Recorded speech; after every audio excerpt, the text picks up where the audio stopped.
Sejam muito bem-vindas e muito bem-vindos ao segundo dia da primeira jornada científica do Grupo de Estudos Filhas de Avalon. Ontem, técnicas de oratória, assim como exercícios fonoaudiológicos. Hoje teremos duas palestras sobre assuntos inerentes ao mundo acadêmico que todos nós necessitamos saber. A elaboração de referências bibliográficas segundo a BNT e as mídias sociais disponíveis para investigadores. Sendo assim, chamamos o nosso primeiro palestrante de hoje, Edvander Pires, que nos explicará sobre a elaboração de referências no estilo ABNT, utilizando o mecanismo online para referências bibliográficas. O professor Edvander é bibliotecário da Universidade Federal do Ceará, UFC, mestre em Ciências da Informação pela UFC, editor adjunto da revista Informação em Pauta, UFC, editor adjunto da revista Passagens, UFC, revisor de normalização da revista Educação em Debate, UFC, advisor do gerenciador de referências Mendeley da UFC e especialista em gestão de documentos e informações com práticas em documentos audiovisuais. É membro da Associação Brasileira de Podcasters, administrador do Plurisaberes Podcast e do Pod Artigos, e membro da Associação Internacional de Arquivos Audiovisuais e Sonoros, IASA. Com vocês, o nosso palestrante, que é um grande parceiro acadêmico nosso, além de ser um dos representantes do canal Plurisaberes em nosso evento, é quem está realizando a transmissão dessas palestras, não somente no nosso canal do YouTube, Filhas de Avalon, Feminino em Pauta, mas também no canal do YouTube e no perfil do Facebook do Plurisaberes Podcast BCH-UFC. Edvander Pires, por gentileza, a palavra é sua. Obrigado, professora Rosana, obrigado, Sayonara, obrigado, professora Ilis, que está aqui com a gente nos bastidores. Quero agradecer a vocês aí que estão nos acompanhando, tá? Acredito que o meu áudio está chegando bem aí para vocês. Para mim, é um motivo de muita alegria compartilhar dessa parceria, né? A gente tem uma parceria aí com a professora Iris desde 2016, na ocasião aí da nossa Semana de Metodologia e Produção Científica, um evento que a gente promove anualmente aqui no Sistema de Bibliotecas da UFC. E quando ela nos trouxe esse desafio para a gente, né? A gente não podia dizer não, né? A proposta do Grupo de Estudos Filhas de Avalon é maravilhosa e participar desse momento, para mim, está sendo uma realização profissional também, tá? Vamos aqui para o nosso assunto de hoje, vou compartilhar aqui a minha tela.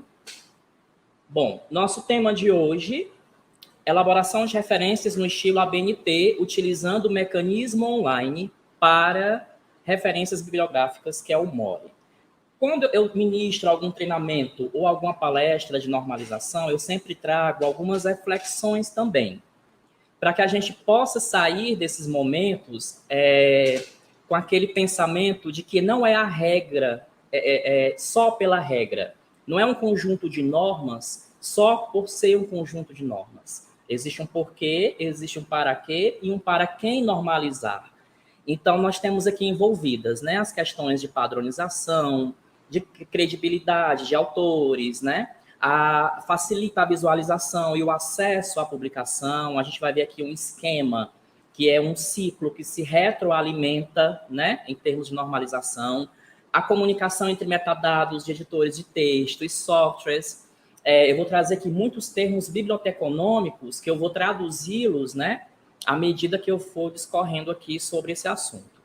Temos a questão de intercambiabilidade, muito importante. Então, cada ponto tem a sua importância, cada ponto e vírgula naquele local específico, cada vírgula, cada palavra em itálico, né? Cada entrada que a gente faz, seja por título, ou pelo sobrenome do autor, ou pela autoria e entidade, tudo isso a gente vai ver nessa apresentação. O principal de todos, a garantia de proteção aos direitos autorais, certo? Muito importante. Evitar a questão de plágio, evitar a má conduta em pesquisa científica, tudo isso está permeado nesse cenário que é a normalização. E a responsabilidade de autores e orientadores. Os bibliotecários estão aqui para orientar, né, para dar capacitações como esse momento, para estar com vocês lado a lado nessa caminhada acadêmica, mas a responsabilidade pela normalização do trabalho perpassa aí pelos autores e orientadores. As normas são obrigatórias, né? Há quem diga que nada é obrigatório, né? A gente só é obrigado a cumprir o que está em lei. Então, as normas, via de regra, não são obrigatórias. E essa informação aqui está no próprio site da ABNT.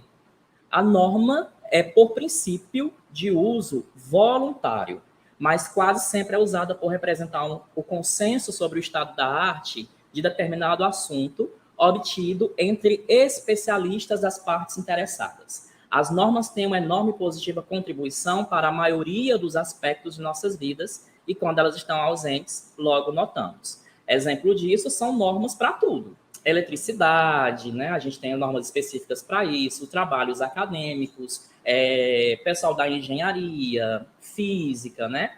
Então, trabalha com toda essa questão aí de normalização, e não apenas a gente com trabalhos acadêmicos.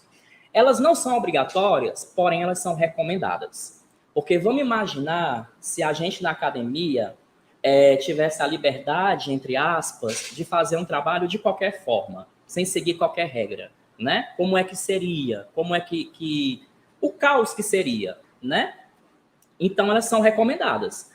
No caso da UFC, nós temos uma resolução, a resolução de número 17 do CEP, está aqui, do dia 2 de outubro de 2017, que estabelece a normalização de trabalhos acadêmicos e que diz que no âmbito da UFC será de acordo com a ABNT, ou baseada nos modelos definidos pelas coordenações de curso, com a assessoria sempre do sistema de bibliotecas da UFC.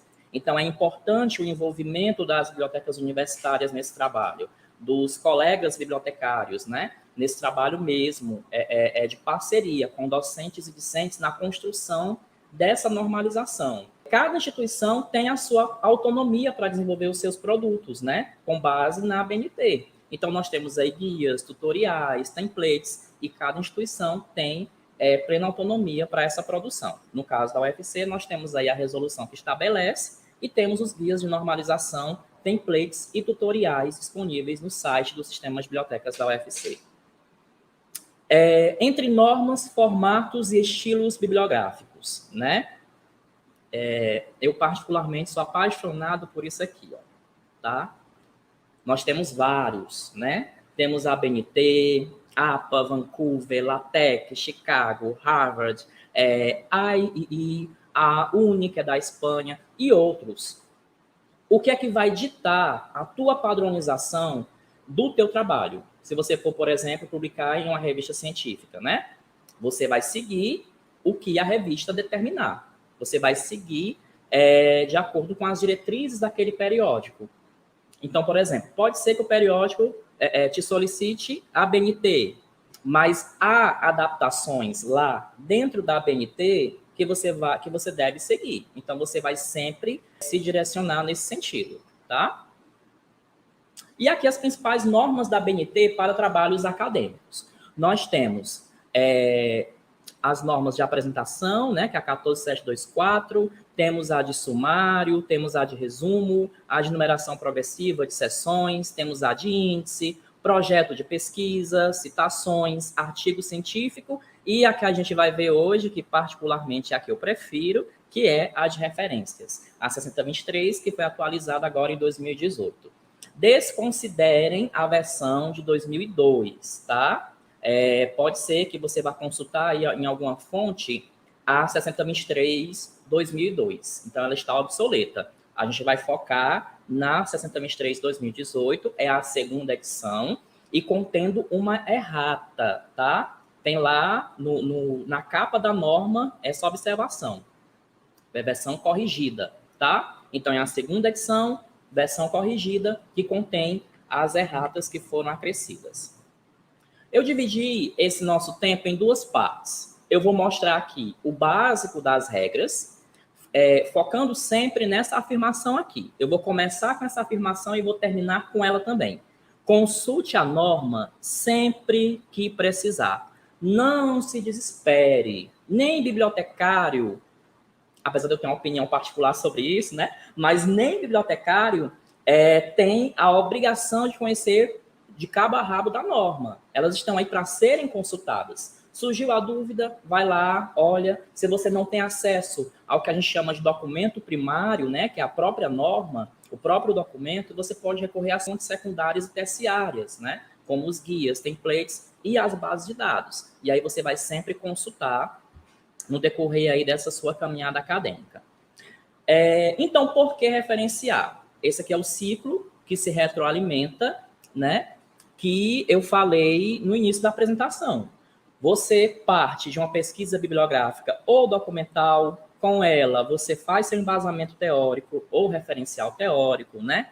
Obrigatoriamente você vai ter que citar, não adianta, é considerado plágio, má conduta, você escrever com base na ideia de um autor e você não citar, certo? Aí você recorre aí à norma de citação 10.520, que vai dizer que tem lá citações diretas e indiretas, certo? E ainda tem a citação de citação, que muitos professores têm a aversão, que é o APOD, mas que também é permitido utilizar, né? A norma define essa diretriz, tá?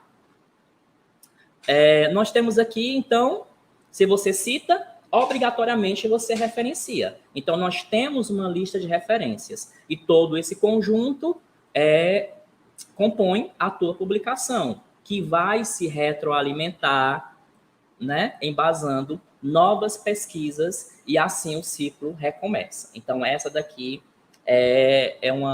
como se fosse um mapa mental, né, para a gente poder visualizar o porquê da importância de normalizar.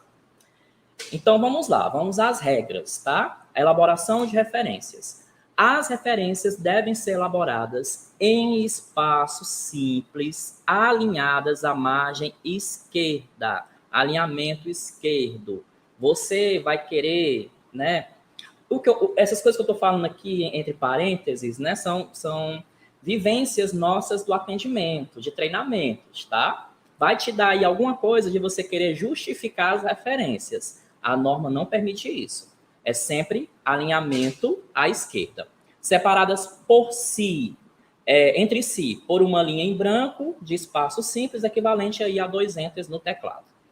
Quando aparecerem notas de rodapé, elas devem ser alinhadas à margem esquerda do texto, a partir da segunda linha, né, da mesma referência, e abaixo da primeira letra da primeira palavra, de forma a destacar aquele numeral, aquele expoente, tá? E sem espaço aí entre elas. Observação importante: no rodapé, não utilizar o sistema numérico. Nós temos o sistema numérico, o sistema autor-data. É consolidado, né, em muitas instituições, inclusive na UFC, o sistema autor-data. Mas em algumas publicações a gente pode se deparar com o sistema numérico. Qual é a observação importante sobre o sistema numérico? É proibido você utilizar notas de rodapé, tá? Porque cada citação vai receber um número e esse número vai ter que corresponder à referência exata ao final do trabalho. Ou ao final do texto, do capítulo e da seção, tá? Que é a localização das referências. Podem vir no final do texto, do capítulo, da seção e antecedendo os resumos e resenhas também, certo? Ordem alfabética ou ordem numérica, assim como a tua instituição determinar, tá? Ainda dentro das regras gerais, como é que elas aparecem? O título da seção, referências, vem com destaque, normalmente em negrito, a gente recomenda o uso do negrito, em caixa alta e centralizado. Vamos ver isso aqui numa imagem daqui a pouco, na sequência, tá? Ela divide cada elemento na composição da referência em elementos essenciais e complementares, com alinhamento à esquerda, espaçamento simples, separadas por uma linha em branco, com 2 enters, e em rodapé aqui só foi ratificando o slide anterior, né? Um alinhamento aqui da nota de rodapé. Pronto, temos aqui um exemplo. Está aqui o título da seção, referências, está aqui os exemplos em espaçamento simples e alinhado à esquerda, e aqui uma linha, um espaço branco equivalente a 2 enters, tá?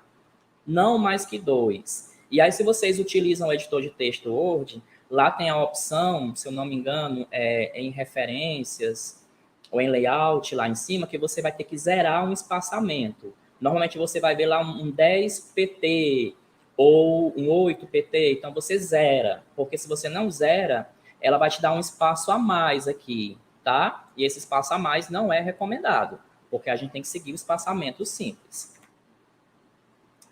Bom, os tipos de documentos que nós vamos fazer um passeio nesta tarde. Nós temos a monografia no todo e em parte, e aí nós temos os livros, capítulos de livros, dicionários, né?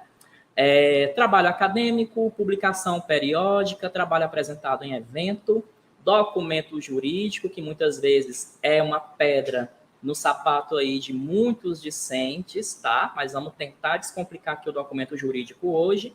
Documento civil de cartório, correspondência, patentes. A norma também traz documentos cartográficos, iconográficos, tridimensionais, partituras e documentos audiovisuais, definidos aí em registros sonoros e imagens em movimento. Tipos de autoria. A norma trabalha com autor pessoal, autor-entidade, autoria desconhecida, as obras sem indicação de responsabilidade, mas que nem por isso são sem autoria, certo? Vamos ver isso em exemplos. E temos as entradas, quando eu falar entrada, é aquele elemento que inicia a referência. As entradas em relação à autoria, a norma permite organizadores, compiladores, editores e coordenadores. Você pode mencionar, e é até de bom tom você mencionar, claro, desde que esteja no documento, nós vamos partir disso também, né, de você referenciar sempre com as informações que constam no documento. Então, desde que consta no documento, é de bom tom você mencionar também essas indicações aqui, ó. Revisor, tradutor, ilustrador, co-orientador, prefaciador, colaborador, etc. Só que eles não virão na entrada, eles virão na ordem direta, ou seja, aquela ordem que não é sobrenome e nome, após o título ou subtítulo, tá? Vamos aqui chegar nos exemplos agora, né? Agora aqui só são slides com exemplos, tá? Nós temos livro no todo com os elementos essenciais, ou seja, os elementos obrigatórios que devem compor a referência. Temos aqui o autor Ambrosino, último sobrenome em caixa alta, na sequência o Michael. Aí está aqui o título, né, da publicação, local, editora e ano. Com o exemplo da Bardan, da mesma forma. Com o exemplo do Henry Jenkins, da mesma forma. Se a publicação te indicar a edição, a partir da segunda, mesmo que lá tenha a primeira edição, você não menciona, tá? Você menciona a partir da segunda. Segunda, terceira, quarta edição, você vai mencionar aqui após o título, dessa forma aqui. Você vai digitar o 2, ponto, espaço, ed, ponto. Quando você der esse ponto aqui, ó, o E automaticamente tende a ir para o maiúsculo. Aí você dá aí um Ctrl Z para ficar dessa forma, tá? Livro no todo com elementos essenciais e complementares. Há uma diferença aqui, né? As referências estão até mais robustas, com mais informações, só que tem um porém. A norma diz que se você optar pelos elementos complementares, você deve utilizá-los em todas as referências. Começou a primeira com complementares, segue as demais também. O que é que nós temos de complementar aqui? O total de página, com um espaço, tá? Entre o numeral e o P. Temos aqui total de página e a menção do título original. E aí, em exemplos da própria norma, esse título original aqui, ele não vem em itálico, certo? Estou seguindo aqui exemplos com base na própria norma, no que está lá, tá? Aí aqui eu mencionei, né? Uma indicação de responsabilidade depois do meu título. Então, eu mencionei aqui a minha tradutora, a edição e, ao final, mais um elemento complementar, o total de páginas, certo? Vamos agora para capítulo de livro. Aqui nós temos uma partícula, que é a partícula in, que vem em itálico, e quando você visualizar o in numa referência, logo você vai saber que alguma coisa é parte de uma coisa maior, certo? Por que eu estou falando assim? Porque isso não vale apenas para capítulo de livro. O in também aparece em trabalhos apresentados em eventos e, em algumas ocasiões, em outros tipos de documento também. Então, o que é que eu estou sinalizando aqui para o meu leitor? Tá? Pensar sempre que você também está referenciando para o seu leitor, para o seu público, certo? Há professores que dizem, né, que a gente não escreve para a gente. Então, a referência, a gente também não está compondo só para a gente, tá? A gente está compondo para o leitor também. Então, as informações têm que estar certinhas aqui. Então, aqui eu estou sinalizando que eu tenho um capítulo de livro, esse aqui é o título do meu capítulo, e o autor é o Michael, tá? Na sequência, o in em itálico, e aí agora eu repito o nome do autor. Antes, vocês vão visualizar que tem um sublinhado depois do in aqui, né?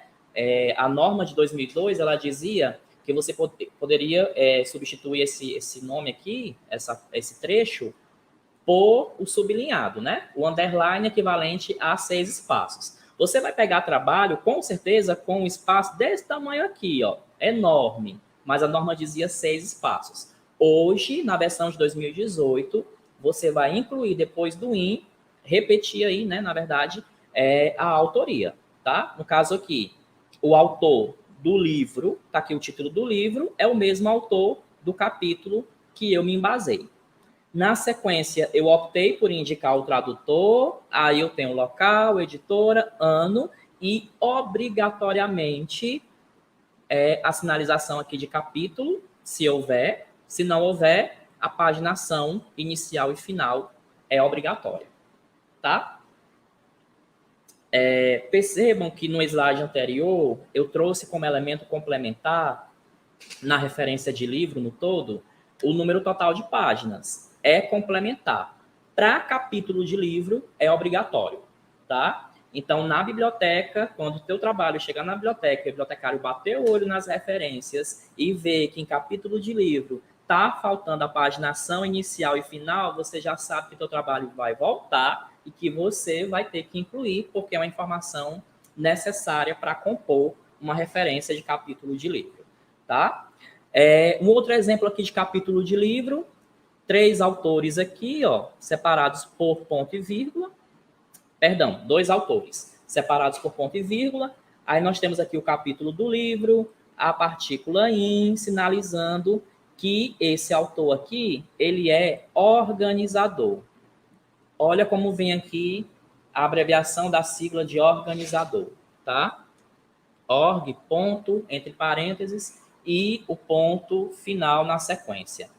E aqui o título, subtítulo, local, editora, ano e paginação inicial e final obrigatórias. Capítulos de livros e livros, né, no todo, com sobrenome composto, tá? Para sobrenomes aí de autores em espanhol, né, ou latino-americanos. Então, é o caso que nós temos aqui, ó, sobrenomes compostos, tá? São 2 autores, né, ou mais, separa-se aqui por ponto e vírgula.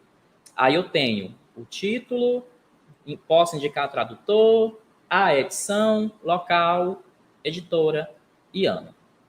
Capítulo de livro da mesma forma. Sobrenomes compostos, na sequência, título do meu capítulo, partícula in, aí, eita, agora aqui eu fiz um rabisco, né? Os autores aqui do livro são os mesmos do capítulo, então se repete. Aí vem título, tradução, edição, local, editora, ano e a sinalização obrigatória de capítulo e paginação, tá? Atenção aos sobrenomes compostos ou que indicam relação de parentesco. Trouxe aqui alguns exemplos, tá? Um autor espanhol, perdoem minha pronúncia, Caldeira Serrano Jorge, acredito que seja assim. Cavati Sobrinho, Eliomar, tá? Lourenço Filho, Manuel. Marcos Neto, Antônio José de Prado Júnior, Caio. Sempre virá dessa forma. Na referência e na citação também. Com 3 autores, nós temos aqui separados por ponto e vírgula, tá? A entrada, sobrenome e nome, título da obra, subtítulo vem sem destaque, tá? O único elemento que recebe destaque é o título. Normalmente, enfim, se convencionou que é em negrito, tá? Para a gente justamente não confundir com outras partículas aí do latim, que também compõem a referência. Então, o título aqui em destaque em negrito. Esses 2 pontos aqui, até onde o meu olho clínico bateu nos exemplos da norma, esses 2 pontos não vêm em negrito, tá? Apenas aqui o título. Tradução, local, editora e ano. Capítulo de livro. Entrada aqui do autor, o título do meu capítulo, partícula in, e na sequência, separados aqui por ponto e vírgula, né? Ponto e vírgula, os organizadores, tá? Título, local, editora, ano, capítulo, página, ação inicial e final. E posso mencionar também o título da coleção, tá? Aqui eu estou sinalizando que essa publicação faz parte da coleção Métodos de Pesquisa. Então, você pode mencionar o título da coleção também, ao final, entre parênteses, certo? Observação importante aqui, tá? Você vai mencionar, você vai compor a referência de acordo com o que você tiver em mãos, você estiver visualizando na publicação. Então, apesar de nós termos aqui o prenome, ó, esse primeiro completo e esse abreviado, certo? Da mesma forma que o Bruce e essa autora aqui, o autor, tá abreviado aqui o N e o I, por exemplo, porque na minha publicação se encontra assim. Ou o autor optou por ele ser referenciado dessa forma, né? Ou a própria editora que optou por deixar assim. Então, você segue na referência, tá? Não há problema quanto a isso. Com mais de 3 autores, né? Nós tínhamos aí uma partícula que, de certa forma, você pode usá-la ou não, que é a partícula etial, tá? Eu, particularmente, nunca gostei. Porque eu defendo que você tem que mencionar na referência todos os autores, né? Um exemplo é essa primeira aqui. Essa primeira referência aqui, ó, onde eu tenho o quê? 4 autores, né? A Miranda, a Maia, o Leão e a Freire. Agora, a gente pode mencionar esse quantitativo de autores. Mas você também pode usar o etial ainda, certo? Mencionando a primeira autora, que é aquela que vem em destaque, que vem em primeiro na publicação, e o etial na sequência em itálico, certo? E aí segue o restante da referência. Ok, livro no todo em meio eletrônico. Aí vamos aqui a algumas observações para a gente poder fechar essa parte de livros, tá? Em meio eletrônico, com 2 locais de publicação e 2 editoras. Isso pode acontecer. Aí como é que você vai mencionar? Entrada pelo autor pessoal, título em destaque, subtítulo, na sequência, 2 locais, 2 editoras, né? Então, o primeiro local, Salvador, primeira editora, separados aqui por 2 pontos. Você vai indicar o segundo local e a segunda editora, separa aqui por ponto e vírgula, e aí dá sequência, tá? Editora e ano.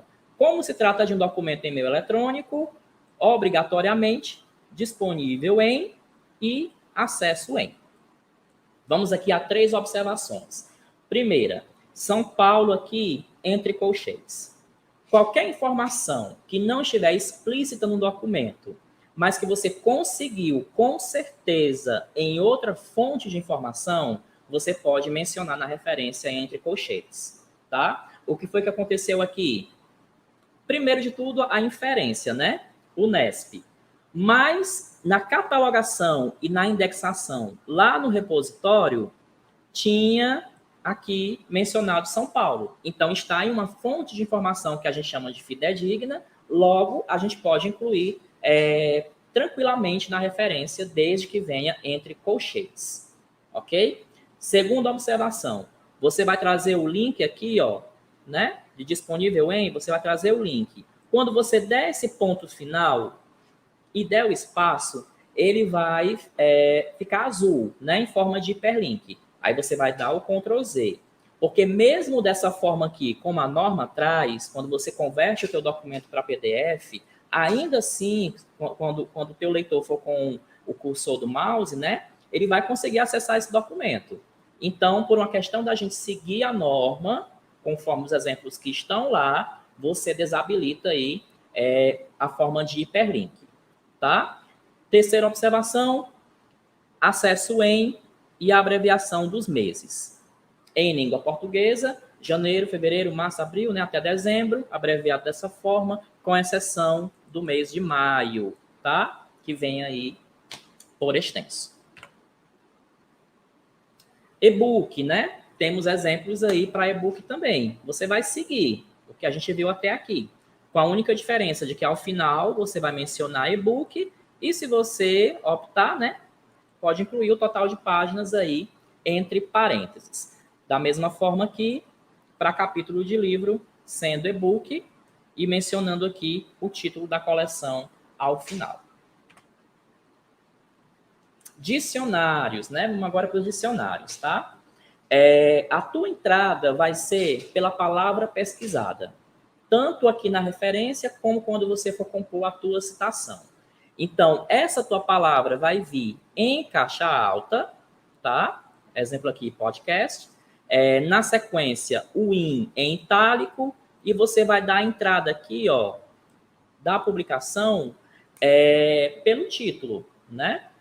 Dicionário em caixa alta, na sequência, editado por, edição, local, editora, ano e a página onde se encontra aquele verbete, né? Aquela palavra que você pesquisou. Se for dicionário online, está aqui a entrada pela palavra pesquisada, partícula in, e você vai sinalizar também a entrada aí do dicionário, tá? Entrada pelo título com a primeira palavra em caixa alta. Nós vamos ver muito isso aqui em alguns exemplos, tá? Sinalizo aqui o local, ó. Lá na minha publicação não tinha, mas eu obtive de uma outra fonte, que é Lisboa. Então, eu incluí entre colchetes. Repete aqui, responsável pela edição, ano, disponível em, acesso em. Vamos agora para autor, entidade.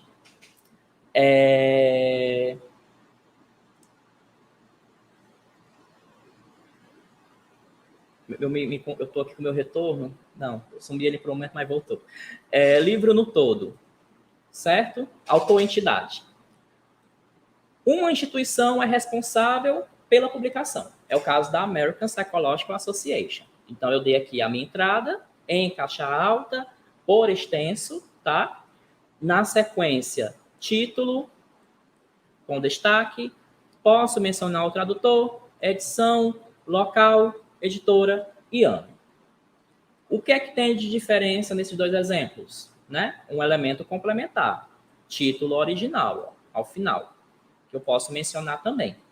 Vou continuar nesse exemplo da APA para chamar atenção aqui para uma coisa importante também. Dois detalhes importantes.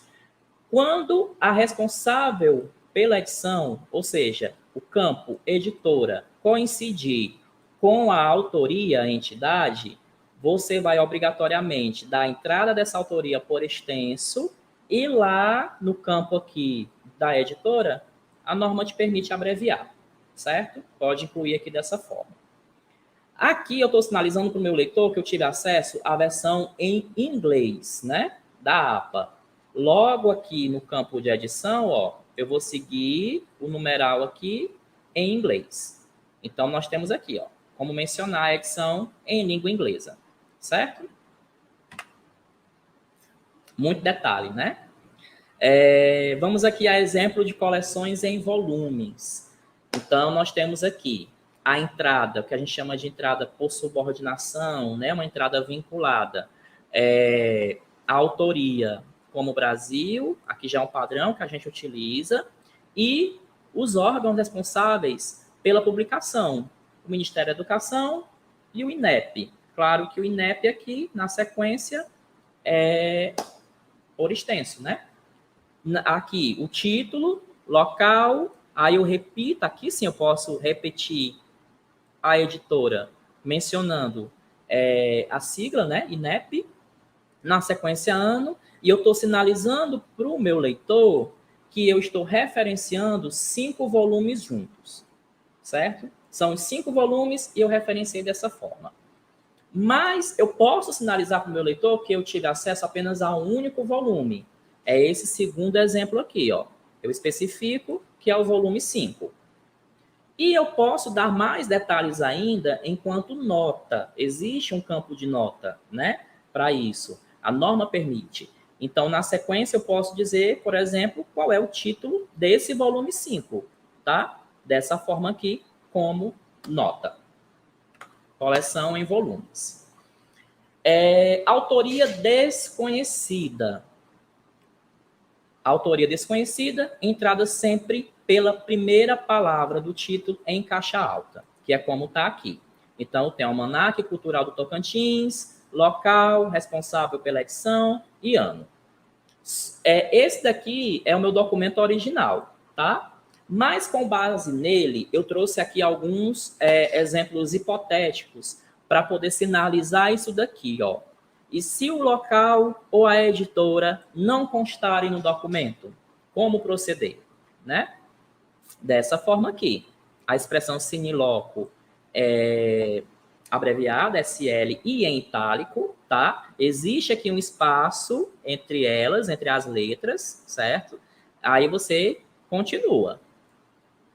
Da mesma forma aqui, vamos supor que não tenha a editora mencionada, você vai usar a expressão sine nomine abreviada, dessa forma aqui, SN. E se não tiver nem local e nem editora, utiliza aqui dessa forma, SL, SN.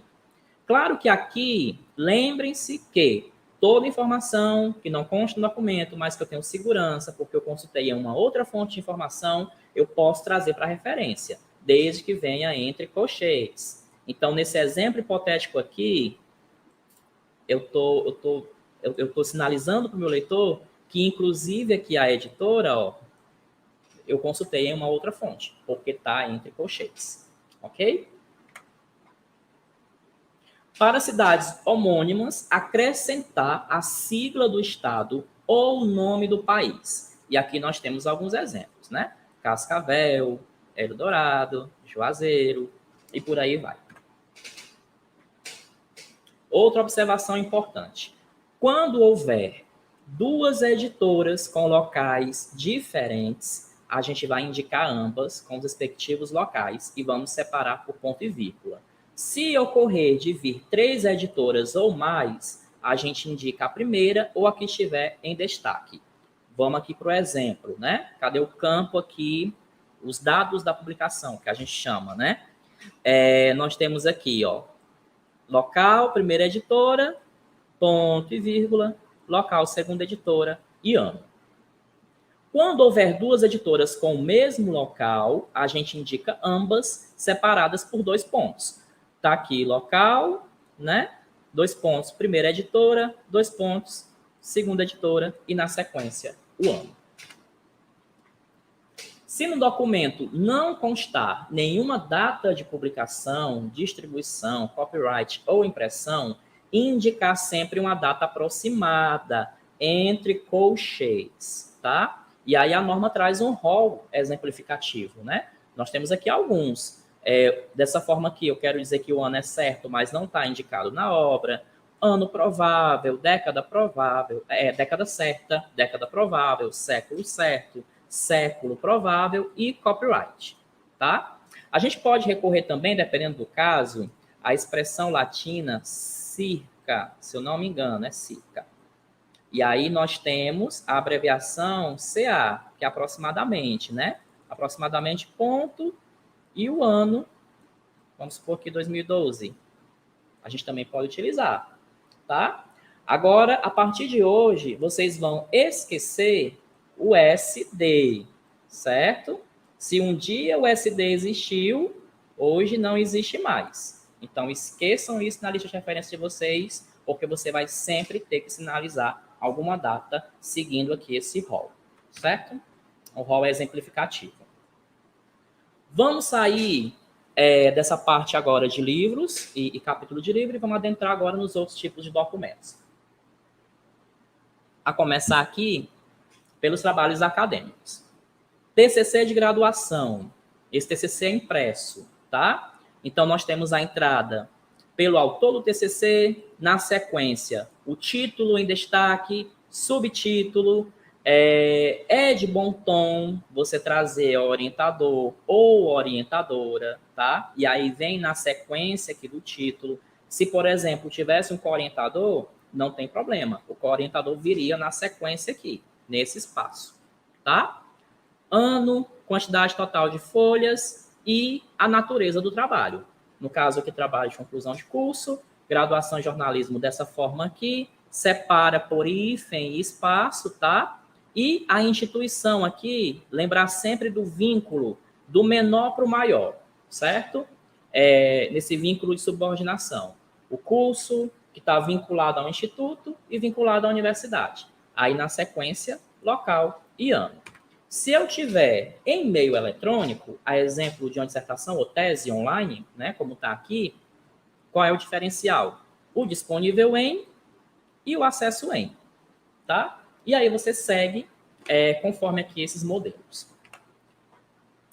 Tese online da mesma forma, tá? O que é que muda? A natureza do trabalho. Você vai especificar aqui. A tese, doutorado em Direito e por aí vai. Vamos às publicações periódicas, tá? Aqui é um exemplo que a gente tem de artigo publicado em revista científica. Qual é o destaque, né, em uma referência de publicação de artigo? O destaque vai para o título do periódico. E aí, na sequência, separado por vírgula, local, volume, número, paginação, data, né, mês e ano, tá? Disponível em, acesso em.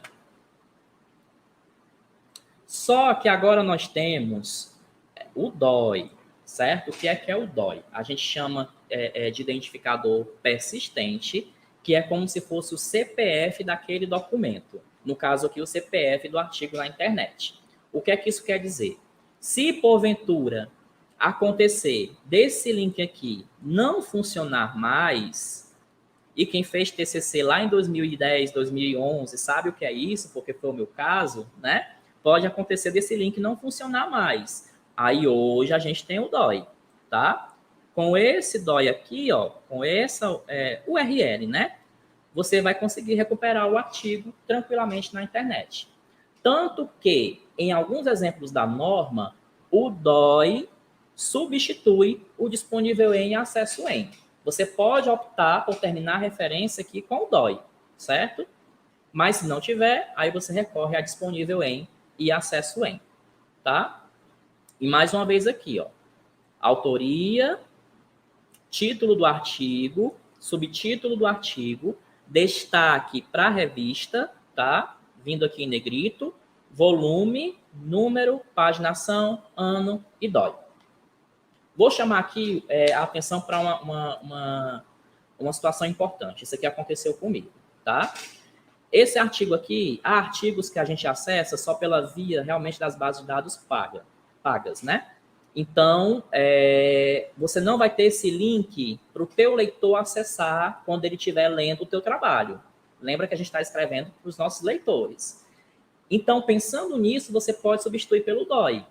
Se a base de dados é paga, né? E se naquele momento eu sei que isso vai gerar uma dificuldade para o meu leitor em acessar o artigo, logo eu posso substituir o disponível em acesso em pelo DOI, porque ele vai encontrar. Foi o que aconteceu comigo nesse exemplo aqui, ó. Se eu colocasse o disponível em acesso em, o meu leitor não localizaria, né? De uma forma rápida, claro, né? Ele pode fazer um Ctrl+C, Ctrl+V aqui nas informações e jogar na internet. Mas pensando de uma forma rápida, com um clique do mouse, né? Aí o DOI é mais recomendado atualmente, tá? Ainda dentro de publicações periódicas, nós temos notícias online e blog. A norma traz exemplo para isso. Aí, notícia online, ó. Sobrenome e nome, o título aqui da matéria, o destaque aqui para o periódico, né? Em negrito, local, ano, né? Disponível em, acesso em. Para blog, qual é a diferença? Blog vem com esse destaque aqui, ó, do título do blog, em negrito, tá? E um ponto final. Aí, na sequência, vem local, identificação de ano, disponível em e acesso em. Vamos agora para os análises de eventos, os trabalhos apresentados em eventos. E aí a gente tem todo esse rol aqui, ó. Congressos, seminários, simpósios, colóquios e etc. E nós temos as publicações, os tipos de publicações dentro dos trabalhos apresentados em eventos. Análises, atas, resumos, né, cadernos de programação, tópicos temáticos, dentre outros. Nesse exemplo aqui, foi um trabalho apresentado em evento, eu vou referenciar. Nós temos aqui a autoria, o título do trabalho, a partícula in, em itálico, e aí eu vou sinalizar em caixa alta qual é o evento, certo? O recomendado é não usar a abreviatura aqui, certo? Você dispõe tudo por extenso mesmo em caixa alta. Na sequência, ano, local, anais, né? Está impresso, então, anais em destaque negrito. Na sequência, colchetes, reticências e ponto, para que eu não repita, certo? Anais dos eventos, tá? O que significa isso aqui, para eu não repetir. E aqui não vem com destaque negrito, tá? Só a palavra aqui, análise. Local, responsável pela edição, ano, paginação inicial, paginação final. Se for online, disponível em, acesso em ao final, seguindo aqui o mesmo modelo. Entrada pelo sobrenome e nome, e aqui grau de parentesco, né? Título do meu trabalho, partícula in, seminário aqui todo em caixa alta. Aqui eu tenho o número da edição, não vem em algarismo romano, tá? Você converte aqui, ó, 5 ponto, vírgula, ano e o local. Anais eletrônicos, né? Estão online. Aí vem a sequência, local, editora, ano, paginação. Quer ver bibliotecário ter uma síncope? É ver isso aqui, ó. Tá? Ah, mas qual o problema, Edvander? Era só pegar esse link e jogar no encurtador que a gente tem? Você pode usar isso, né? Os encurtadores, né? Vem aí para nos favorecer, tá? Mas o problema não é esse. É que a curto, médio ou longo prazo pode acontecer alguma coisa e esse arquivo não estar mais disponível no Google Drive. Aí perdeu as informações, né? As informações foram perdidas. A gente já pegou caso assim, em orientações aqui na biblioteca, e pegamos casos muito piores, que é quando o link que vem aqui é aquele link de quando você baixa o arquivo no computador, ele gera automaticamente no teu navegador, normalmente no Chrome.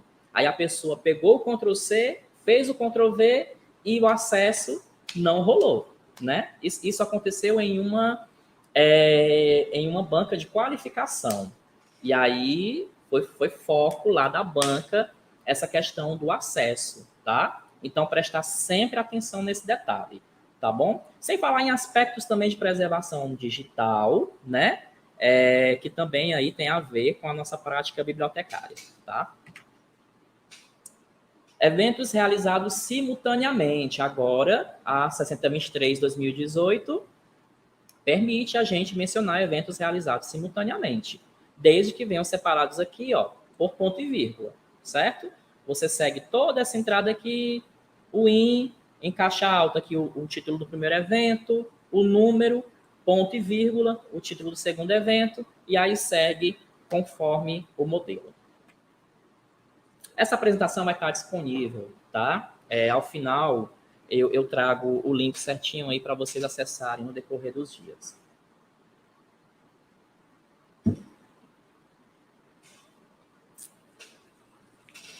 Ok. Vamos agora para os documentos jurídicos, tá?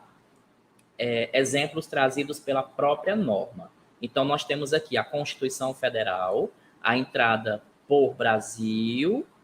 Você só vai seguir esse exemplo aqui, tá? Para referenciar a Constituição. É o exemplo que a norma traz. Eu estou indicando aqui que a Constituição é de 88, aí vem o título, tá? Esse dá entre colchetes ocorreu por quê? Porque na publicação original tinha só Constituição República Federativa do Brasil. Então, incluímos aqui o dá, né? Entre colchetes, para poder ficar aqui numa lógica de leitura mesmo, né? Na sequência local, Senado Federal, 1988. É a Constituição original, impressa, aquele documento histórico, tá? Mas essa Constituição pode estar organizada por algum autor ou autora. E aí você vai seguir esse segundo modelo aqui. Na sequência do título, ó, organizado por fulano de tal. E aí segue aqui como referência mesmo de livro, né? No todo. Se tiver online, a norma traz esse exemplo aqui, tá?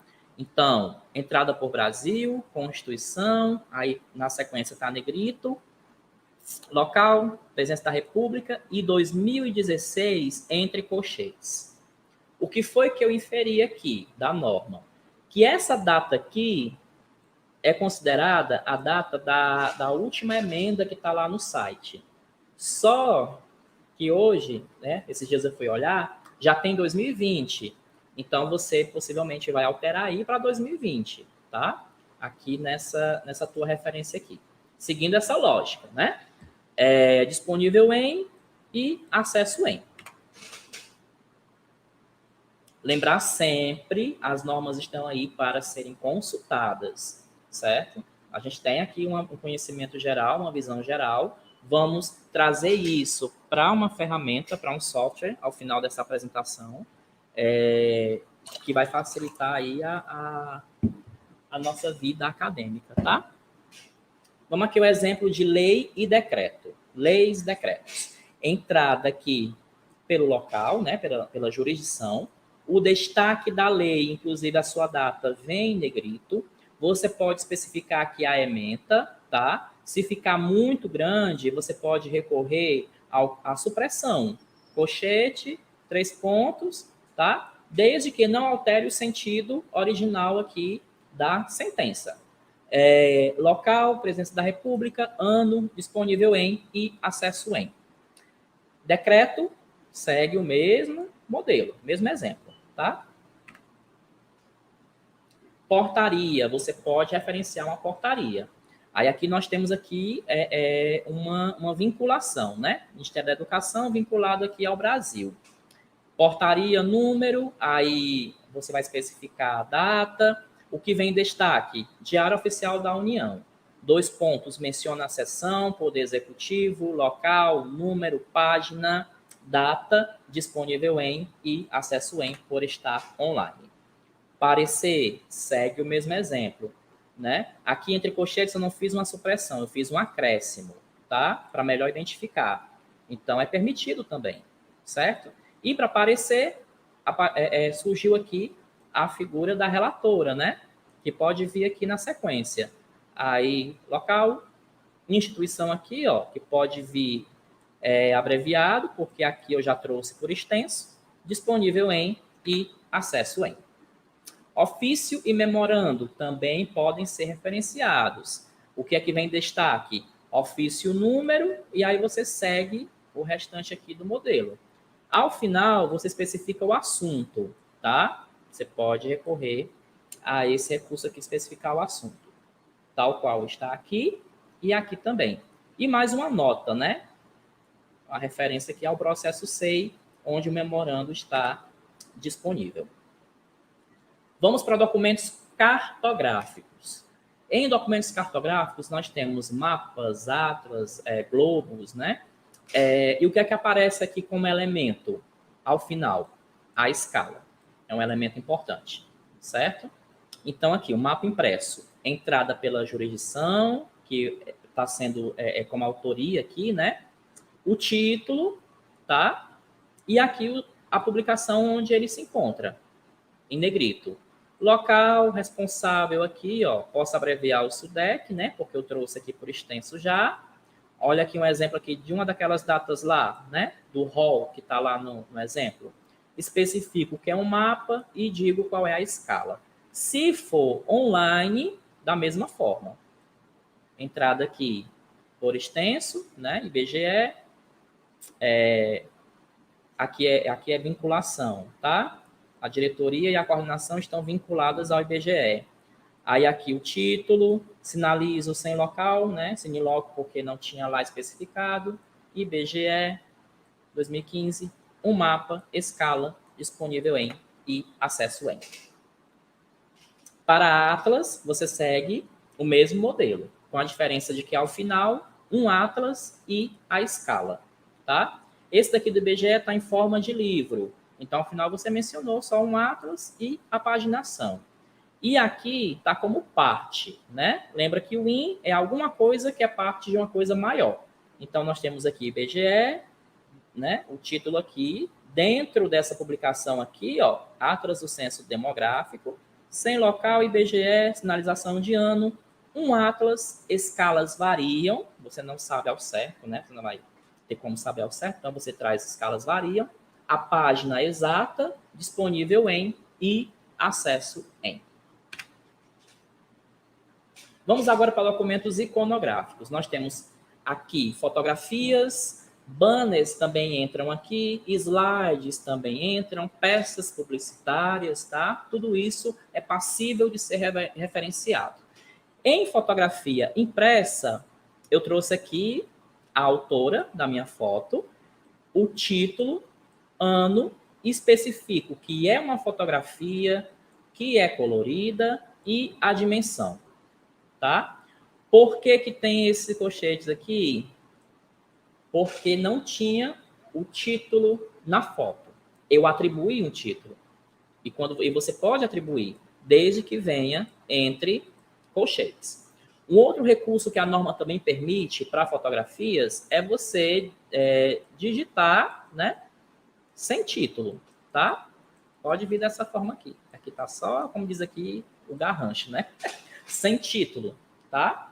Mas é de bom tom você atribuir uma titulação, tá? Fotografia em e-mail eletrônico, esse exemplo é trazido pela própria norma também, entrada aqui pelo título, né? Aqui a primeira palavra em caixa alta, e aí vem na sequência. O título especifica que é uma fotografia que está em preto e branco, mas que está dentro de uma outra publicação, de uma publicação maior, que é a do Lopes, né? Nesse livro aqui, né? O catálogo, local, responsável pela edição, ano, e se trata de um CD-ROM ao final, eu sinalizando para o meu leitor que eu estou vendo ali os comentários também. Ainda bem que não tem ninguém dormindo, né? Tá todo mundo de olho. Escultura e objeto de museu.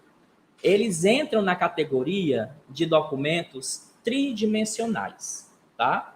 Então, nós podemos referenciar. Uma mesa pode ser referenciada. Um computador também pode. Se você está estudando aquele objeto, logo você pode referenciar. Deve, né, na verdade. Então, para a escultura, nós temos aqui o autor, né, o artista daquela escultura, o título, o ano. Você vai dizer aqui detalhes, né? Você pode especificar em nota detalhes da escultura, tá? Como está aqui. E, ao final, o título original. Um objeto de museu. Aqui foi uma querida professora minha, né, que estava na Itália, e eu estava compondo a apresentação, e eu disse, professor, mande aí alguma coisa que eu possa me embasar aqui para a apresentação em slide. Aí ela me encaminhou aqui esse exemplo, tá? Aqui é um objeto de museu, a entrada aqui pelo artista, o título em negrito, a sinalização do ano, eu digo que é uma peça de museu e eu dou aqui as demais especificações como nota, tá? Sempre lembrando, para facilitar na identificação do meu leitor. Agora nós vamos chegar nos documentos audiovisuais. Estou caminhando para o final dessa primeira parte, tá? A norma divide os documentos audiovisuais em registros sonoros e em imagens em movimento. Se você for referenciar um álbum musical, né, um CD no todo, o CD mesmo, né, você vai seguir aqui o que está nesse exemplo, tá? Qual é a primeira dica para referenciar documentos audiovisuais? A entrada para os documentos audiovisuais sempre vai ser pelo título, tá? Então, a primeira palavra sempre em caixa alta. E, claro, os monossílabos aqui a acompanham também, né? Qual é a única exceção? Audiolivro. E a gente vai ver um exemplo específico disso. Então, nós temos aqui um CD no todo, né? Um álbum. E aí eu trouxe a melhor banda de todos os tempos da última semana. Na sequência, o intérprete, local, gravadora, ano. Eu especifico que se trata de um CD, né? 50 minutos. E aqui o total de faixas, tá?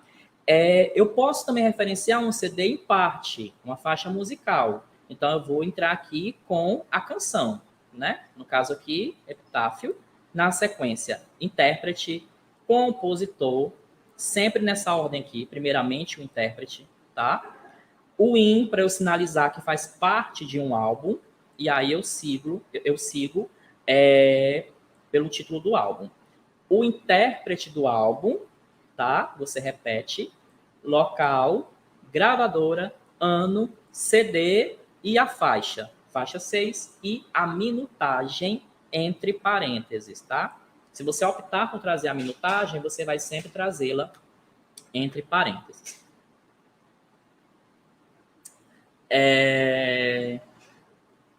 Ainda continuando registros sonoros, nós temos hoje, né, aí os episódios em podcast. Episódio em podcast ou episódio de podcast, tá? E aí eu trouxe aqui 2 exemplos por meio de acesso no navegador e no agregador ou player, que é aquele aplicativo que vocês têm aí, onde vocês consomem, né, esse conteúdo. Então, vamos aqui. Primeira dica, né, que eu falei. Entrada sempre aqui pelo título. Então, tá aqui o título, ó, podcast rádio sob demanda, locução de, sempre dessa forma entre colchetes. É o exemplo que a norma traz, tá? Aí, na sequência, entrevistados, com os nomes aqui na ordem direta, local, instituição responsável pela produção, data, você pode trazer aqui na data o dia e o mês abreviado, sem problema. Na sequência, você vai especificar que se trata de um podcast, e aí a norma traz um exemplo com essa palavra aqui ao final em itálico e um exemplo em que ela não está. Então, isso nos permite inferir que a gente pode utilizar das duas formas, tá? Eu estou trazendo aqui sem estar em itálico. Então, você vai aqui especificar que é um podcast. Disponível em e acesso em. Se for por agregador, é recomendável que a gente especifique uma nota para sinalizar para o leitor onde foi que você acessou aquele episódio. Então, nós temos aqui a entrada, né, pelo título do episódio e aqui uma ordem importante que a própria norma traz. Primeiro os entrevistados e depois os entrevistadores, certo? Mas, Edvander, e se tiver locução, entrevistado e entrevistador? Aí qual é a ordem? Primeiro locução, depois entrevistado e depois entrevistador, tá? Na sequência, local, o título do podcast, a data daquele episódio, eu sinalizo ao final que se trata de um podcast e a norma me permite as notas, né? O uso das notas. E aí aqui eu trouxe como nota acesso ao episódio por meio do agregador Deezer, tá? O player Deezer, o aplicativo Deezer. A gente também pode referenciar o programa de rádio na íntegra, né? Um registro sonoro no todo. Como tem esse exemplo aqui, do Rádio Debate, tá? Entrada aqui, primeira palavra do título, em caixa alta. Aí, na sequência, o restante do título, os entrevistados, e aqui tem mais uma indicação de responsabilidade que apareceu, que é o mediador. Se trata de debate, logo tem um mediador. Então, você especifica, tá? Local, entidade responsável, data. Estou sinalizando que é um áudio, tá? Tá aqui a minutagem e a extensão em MP3. O que é que esse final aqui quer dizer? Eu estou sinalizando para o meu leitor que esse arquivo está salvo no meu computador, tá? Então, por isso que vem dessa forma aqui. Em matéria de programa de rádio, a gente pode recorrer, como é parte, né, de uma coisa maior, a gente pode recorrer aqui à partícula in, certo? Claro, isso aqui são adaptações a partir de exemplos da norma, certo? A norma nos permite essas adaptações, as normas são flexíveis. Então, nós temos aqui a entrada pela matéria, né, do programa de rádio. Lembra da sequência: locução, entrevistados, e aqui a partícula in para eu dizer que essa matéria está dentro desse programa aqui, tá? Aí na sequência, local, entidade responsável, data, um áudio, 6 minutos, extensão MP3, sinalizando que que se trata de um arquivo salvo no meu computador. Audiolivro, né? Lembra que eu falei da exceção. Audiolivro é a exceção dos documentos audiovisuais que não tem a entrada pelo título da obra, né? Com exceção de que realmente você não consiga identificar a autoria, claro. Então, aqui nós temos um exemplo de audiolivro, né? A autora, temos aqui o título em destaque e temos aqui a indicação de responsabilidade do ledor ou ledores, tá? E aí você menciona dessa forma aqui. Eu posso mencionar as outras indicações de responsabilidade também, como eu fiz aqui com a audiodescritora, né? O audiodescritor ou a audiodescritora, que também podem vir. Aí, na sequência, local, entidade responsável pela publicação, o ano, eu especifico que é um audiolivro, que está em CD-ROM, qual a extensão, e eu também posso especificar o tamanho do arquivo, tá? Entre parênteses. E uma nota atribuída, né? Baseado na obra dos irmãos Grimm. Um exemplo aqui de rádio documentário. Entrada pelo título e a indicação de responsabilidade tal qual tinha lá quando eu tive acesso ao documento. Tinha dessa forma: roteiro, produção e edição, está aqui a responsável. Teve uma orientação, está aqui ela. Local, entidade, ano, é um áudio, 63 minutos, tá? Disponível em e acesso em, porque está em meio eletrônico. Vamos agora para as imagens em movimento. Estou caminhando já para o final dessa parte, tá? Nas imagens em movimento, nós vamos começar com os filmes em DVD. Temos aqui um clássico, né? Esse exemplo aqui é trazido pela própria norma. Entrada pelo título, direção, sempre seguir aqui nessa ordem também, tá? Direção, produção, intérpretes, como é muita gente no elenco, aí a norma te permite o etial aqui, em itálico, tá? Na sequência, roteiro, sem local, né? Porque não foi possível indicar. Os estúdios aqui, ó, separados por ponto e vírgula. Na sequência, vírgula, ano, especifico que se trata de um DVD e posso incluir a minutagem, certo? Uma outra forma de incluir a minutagem é com, nós já vimos aqui, né? O circa, aproximadamente, né? Então, posso dizer aqui, ó, aproximadamente 100 minutos, tá? Mas sempre minutos. Opa, o parêntese é aqui, depois do M, tá? E aí vem o ponto final aqui. Temos também os filmes aí em streaming. E aí eu chamo aqui a atenção para você especificar numa nota o título original e a forma de acesso, né? Vamos começar do início, né? Nós temos aqui Estrelas Além do Tempo, tá? Entrada pela primeira palavra do título, em caixa alta. Temos a direção, os intérpretes. São muitos intérpretes, então eu posso destacar os protagonistas e mencionar o etial. Temos o local aqui, temos o estúdio, o ano, especifico que se trata de um vídeo, trago a minutagem entre parênteses e como nota o título original e o acesso para o serviço de streaming Telecine Play. Vou chamar a atenção aqui para uma coisa importante que a norma agora permite, tá? Por padrão, aqui em local, a gente traz a cidade. Mas se não for possível localizar a cidade no documento, né, o documento não trouxer, e trouxer o estado, você pode trazer o estado. Se não trouxer nem cidade nem estado e trouxer o país, como foi o caso aqui do Estrelas Além do Tempo, então você pode especificar o país, tá? Foi o que aconteceu aqui, ó. Por isso que tem Estados Unidos.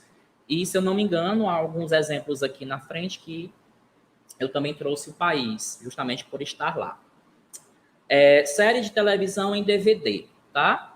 Nós podemos também referenciar. Então, tá aqui a entrada pelo título, a criação, os intérpretes, local, estúdio, ano. Se trata de um DVD e as minhas notas finais. Temporada 1, disco 4, episódio 14 e mais o título do episódio, né? Eu sou particularmente a favor da exaustividade nessa descrição da referência, tá? Em você recorrer às notas e aos elementos complementares. Porque, como eu disse, você está sinalizando o máximo de informação para o seu leitor e para o cruzamento em sistemas de busca também. Lembrem-se da intercambiabilidade que eu falei no início da apresentação, né? A gente vai cruzar cada informação. Então, é importante que estejam descritas, tá? Mas é claro que a norma permite que você utilize apenas os elementos essenciais. Então, tudo bem. Ninguém vai discutir quanto a isso. Séries de televisão em streaming. Trouxe aqui La Casa de Papel. E aí, criação, os intérpretes, local, os estúdios aqui separados por ponto e vírgula, o ano, temporada, episódios, e digo aqui em nota o acesso, né, do serviço de streaming no qual eu obtive aí o conteúdo, tá? Programas de televisão e matérias de telejornal também podem ser referenciados. Entrada aqui pelo título, lembra da ordem. Primeiro o entrevistado, depois o entrevistador, tá? Local, entidade, data, ano. Um DVD, 45 minutos. No caso aqui da matéria, ó, título da matéria, local, entidade, ano, se trata de um vídeo, 2 minutos, disponível em e acesso em. Cuidado com isso daqui também, ó. Como o link está público para todo mundo ter acesso, então você traz o link aqui, disponível em. E se não tiver, aí você recorre à nota, né? Aquele exemplo lá anterior. Acesso por meio do serviço de streaming, né? No caso aqui, Globoplay. Documentário também pode ser referenciado, entrada aqui pelo título, roteiro, produção e edição, orientação, local, entidade responsável pela edição, ano, um vídeo, 45 minutos, extensão e tamanho do arquivo. Sinalizo aqui para o meu leitor que eu tenho o arquivo salvo em MP4 no computador. E em streaming, está aqui o título, direção e as informações que constavam lá, né? Não tinha local, mas tinha aqui o estúdio, o ano, um vídeo, acesso pelo serviço streaming, e aí eu especifico aqui qual foi a plataforma, como nota, certo? Vou finalizar essa parte com vídeo aula ou vídeo tutorial no YouTube e transmissão ao vivo pelo YouTube, tá? Entrada aqui pelo título, né? LaTeX, ó. Eu não tenho aqui o local e não tenho responsável aqui pela edição. Então, vem dessa forma aqui. A data, se trata de um vídeo de 20 minutos e, ao final, eu especifico que foi publicado pelo canal aqui do YouTube, ó. Canal do professor Fernando, né? Cafemática com o professor Fernando. Disponível em, acesso em. E transmissão ao vivo, ontem a Iris nos demonstrando aqui mais uma vez que a gente não sabe escrever, tá aqui a entrada da palestra da Iris, né? Erros que devemos evitar, e aí eu trago aqui a palestrante como destaque, tá? Fortaleza, as instituições promotoras, ó, separadas aqui por ponto e vírgula, o ano, um vídeo, especifico a minutagem e menciono que foi publicado por 2 canais de sucesso aqui, disponível em e acesso em, tá? Eu estou no meu tempo ainda? Estou, pronto. Vamos dar aí uma respirada nas regras, eu estou aqui perdido, não sei como é que está aqui de comentário. Mas eu vou seguir aqui, depois eu vou olhando ali. Pronto. Vamos aqui para a parte 2, descomplicando as regras com o Mori, tá?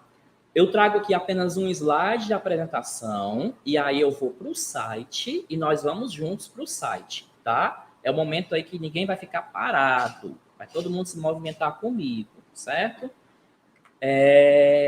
Pronto. Está aqui a interface inicial do Mori. Vocês já podem digitar aí, por favor. mori.ufsc.br, e nós vamos descomplicar essas regras com o uso do Mori nesse momento. Vamos fazendo testes aí, tá? Antes de passar aqui para as perguntas. Vamos dar uma lida só nessa página inicial, certo? Se você deseja gravar suas referências, efetue login. Primeira observação importante.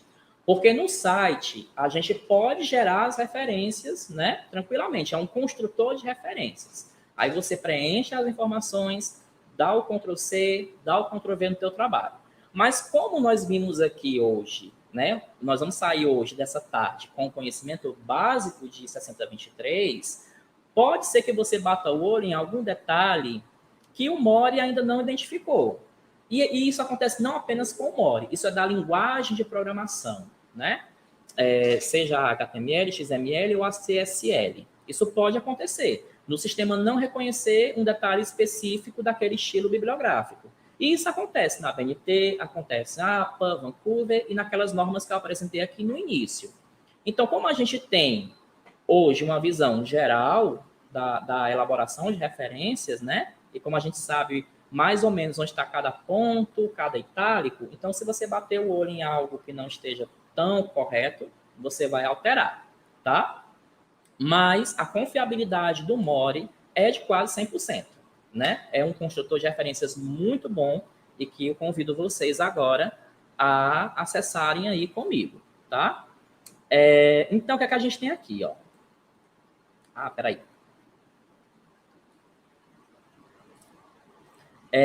Atualizado de acordo com a 6023, tá? Você pode acessar no modo anônimo, você já entra e já constrói a referência, tá? Mas se você desejar salvar suas referências, isso aqui é muito legal, porque você consegue categorizar por assunto dentro de um perfil, né? Aí ele te convida a efetuar login. Para efetuar login, quem ainda não tiver, cadastrar o usuário. Então, eu vou dar um tempinho aí para vocês se cadastrarem na plataforma, por favor. Eu vou dar um tempinho aí de 1 minuto e meio, tá? Porque eu quero trabalhar com vocês justamente por dentro dela para apresentar essa funcionalidade de gravar referências. Aí, aqui tem o texto. Enquanto isso, eu vou lendo aqui o que é que tem no texto. Prezado usuário, informamos que o Mori é totalmente baseado na NBR 6023/2018, a norma da ABNT atualmente em vigor. O Mori conta com um e-mail, onde é possível enviar dúvidas e ou sugestões para a equipe. As dúvidas relacionadas às normas da ABNT são respondidas pela bibliotecária da UFSC. Minhas saudações aos meus colegas da Universidade Federal de Santa Catarina, tá? Atualmente é possível armazenar suas referências por coleções criadas segundo suas necessidades e ou preferências. Também é possível pesquisar e importar uma referência para o seu rol de referências. Olha que coisa linda, né? Encontra-se disponível a possibilidade de geração de referências a documentos jurídicos, patentes, partituras, normas técnicas, slides, além da manutenção das funcionalidades anteriores. São os principais tipos de documentos, né, que nós vimos aqui nessa tarde. Aqui estão as minhas referências. Como acessar e referenciar esta apresentação já está disponível no catálogo online da UFC. Basta você acessarem esse link aqui, tá? E como acessar e referenciar esta live. Também deixei para vocês aqui a forma certinha aí de seguir de acordo com a 6023. Aqui está a nossa rede de contatos. Está aqui o e-mail, bch.ufc.br, edvanderpires.ufc.br. Estamos aí nas principais mídias sociais, Facebook, Instagram, Twitter. Estamos aqui no Pluri Saberes, BCH UFC, no YouTube. Estamos na Podosfera também, Pluri Saberes Podcast, e a caminho de lançarmos no dia 7 de janeiro o Pod Artigos, tá? Tem um vídeo aqui no canal Pluri Saberes já apresentando aí, programado, né, para apresentar a identidade visual do Pod Artigos. Eu vou encerrar aqui. Muito obrigado a todo mundo, né, que acompanhou até agora. Eu preciso encerrar com essa citação, tá? Até uma homenagem minha a essa grande bibliotecária de vanguarda, né? Tá aqui, eu estou aqui com o livro dela, todo surradinho, que eu já considero até obra rara. Editoração Científica, Ivani Kotait. Perdoem-me aí o Kotait, se não é assim a pronúncia correta. E aí ela diz justamente isso daqui, o que a gente viu aqui hoje, que as normas são flexíveis e adaptáveis dependendo da espécie de documento, da sociedade e da realidade de cada país. As normas são como os códigos, as normas como os códigos foram elaboradas para consulta. Não existe nada imutável, novas técnicas vêm a melhorar, ou não as diferentes aplicações que podem ou não ser adaptadas para aperfeiçoar o padrão da documentação, tá? E nessa publicação, ela defende e ela traz a importância da normalização de trabalhos acadêmicos para as áreas de biblioteconomia, documentação e também para a área acadêmica como um todo, né? E aqui, ó, em clique aqui, tem a homenagem uma matéria, salvo engano, da Folha de São Paulo, em homenagem a essa bibliotecária na ocasião de falecimento dela em 2011, né? Então, Ivani Kotait, presente. Obrigado aí por essa publicação que eu li do começo ao fim, tá? Gente, muito obrigado. Chamamos aqui a presença da mediadora desta palestra, a professora doutora Fátima Leitão Araújo. A professora Fátima Maria Leitão Araújo, presidenta do Comitê Científico do Grupo de Estudos Filhas de Avalon, é professora associada da Universidade Estadual do Ceará, vinculada ao curso de graduação em História, bem como ao programa de pós-graduação em Educação PPGE, e ao mestrado interdisciplinar em História e Letras, MIL. Possui graduação em História, especialização em Histórias das Ideias Políticas, mestrado em Educação e doutorado em Educação Brasileira. Exerceu as funções de diretora de ensino de pós-graduação da Pró-Reitoria de Pós-Graduação e Pesquisa da UES, de 2009 a 2012, pró-reitora de pós-graduação e pesquisa da UES, de fevereiro a maio de 2012, procuradora educacional institucional da UES, de 2012 a 2015, pós-doutora em História da Educação pelo Programa de Pós-Graduação em Educação e Inclusão Social da Faculdade de Educação. Tem experiência na área de História e Ensino, atuando principalmente nos seguintes temas: História da Educação, Ensino de História, História da Formação Docente e biografias de mulheres, militantes e educadoras brasileiras. Com você a palavra, professora doutora Fátima. Boa tarde a todos e a todas. Estão me ouvindo? Está tudo bem? Eu gostaria de, em primeiro lugar, manifestar a minha satisfação, a minha alegria, a gratidão de estar participando deste momento tão importante, né, nesta primeira jornada científica de estudos, do grupo de estudos Filhas de Avalon. Acabamos de ouvir a palestra do Edvander Pires, que, para mim, não foi somente uma palestra, mas foi uma verdadeira aula, né? Ao mesmo tempo, uma aula e uma oficina, porque ele traz elementos importantes, né, teóricos, né, para o entendimento e para a adequada citação, trazendo as normas, as normatizações da BNT, né? Mas ele traz também, trouxe formas, né, de nos levar a um conhecimento e a um entendimento que nos leve a operar, a realmente aplicar em nossas produções acadêmicas. Assim, importantíssima essa fala do Edvander, né? Parabenizo pela esplêndida explanação.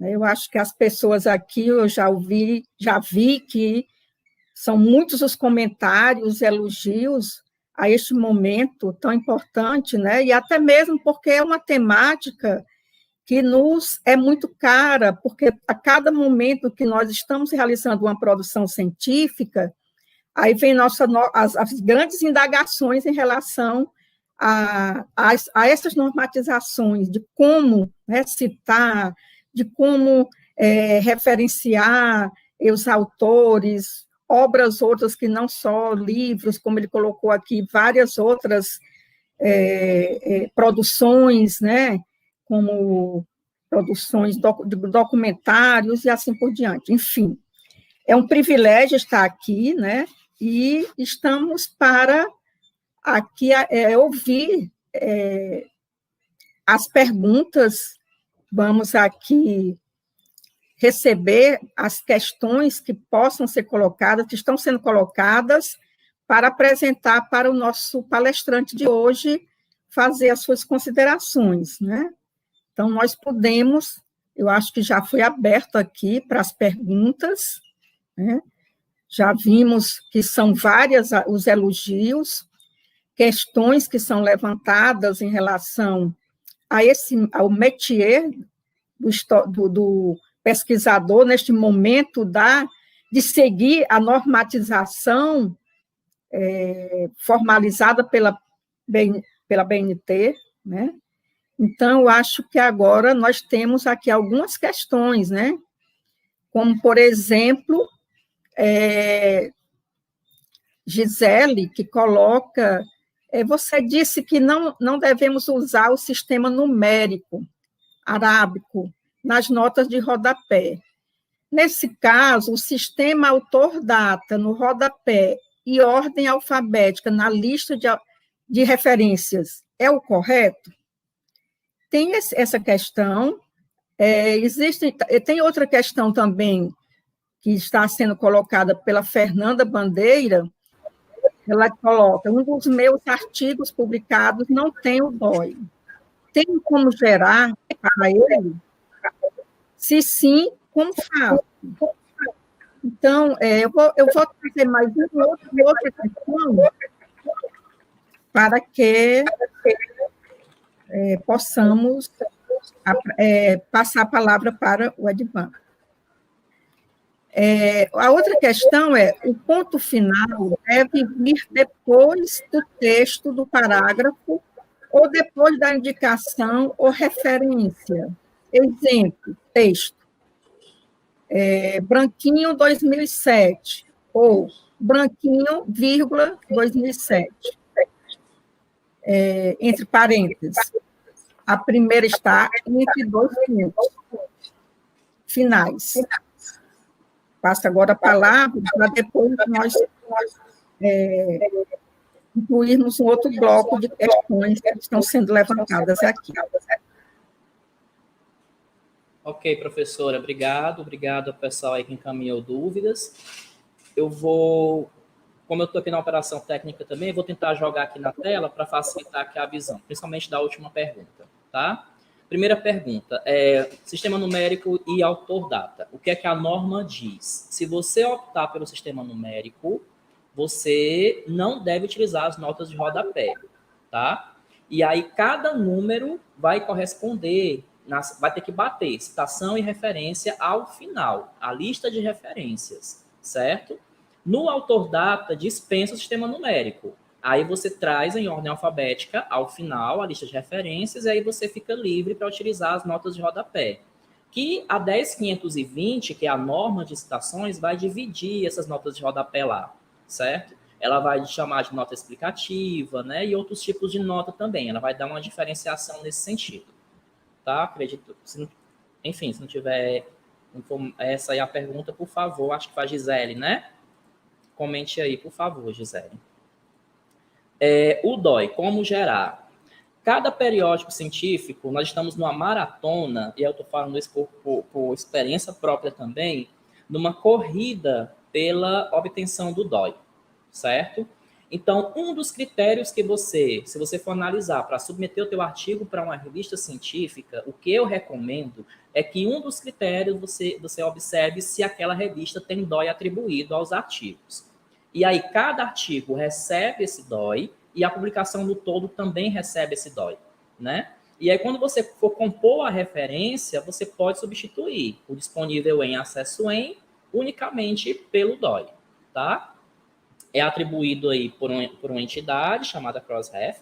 Se tem um custo, né, sobre essa atribuição, mas aí o custo é do editor do periódico científico. E, por outro lado, nós, como pesquisadores, nós também podemos atribuir DOI às nossas publicações. Aí entra aqui numa outra discussão, que são os repositórios institucionais, os repositórios de dados, e quem trabalha com isso brilhantemente aqui na UFC é a bibliotecária Juliana Lima, tá? E aí a gente pode recorrer a esses repositórios de dados para dar essa recuperabilidade por DOI nas nossas produções, né? No caso, em gestão de dados científicos, né? Ou em outros materiais, como esse slide aqui, por exemplo, que eu compartilhei com vocês, tá? O ponto final, onde vem o ponto final? O ponto final deve vir sempre depois do parêntese, tá? Fechou o parêntese, ponto final. Aí ela ou ele, né? Deu um exemplo aí, professora. O autor, né? O sobrenome do autor, vírgula, ano, aí você fecha o parêntese, ponto final.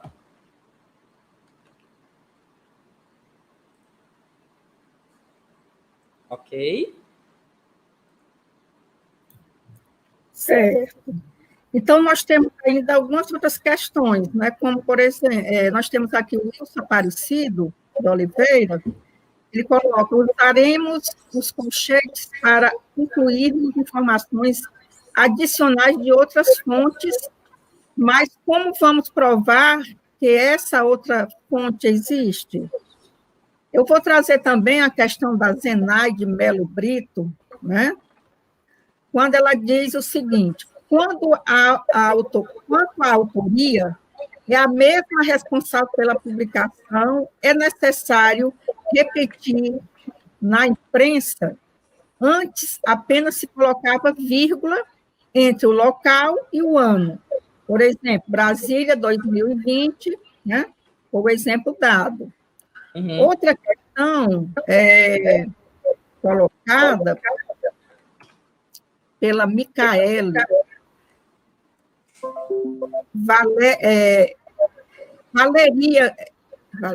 Valéria Cordeiro. Em que tipo de referência o título não vem em negrito? Já vi algumas fontes que indicam que, ao referenciar monografias e teses, o título não vai em negrito. Isso procede? Então, vamos fazer mais essa rodada, né, de Wander, para esclarecer, né, porque é muito complexo, assim, são muitas informações, e é aquela coisa, assim, que é importante, né, a gente ter essa fala, apresentando essas informações, e, ao mesmo tempo, a gente precisa, na realidade, exercitar, né? No exercício, no momento em que nós estamos escrevendo, estamos fazendo essas referências, e aí nos vêm as dúvidas, as buscas, e vamos estar sempre lembrando do Ed Wander e em busca de beber na fonte de tanta sabedoria que ele tem, de tanta expertise que ele tem em relação a essa temática, né? Então, a palavra é com você.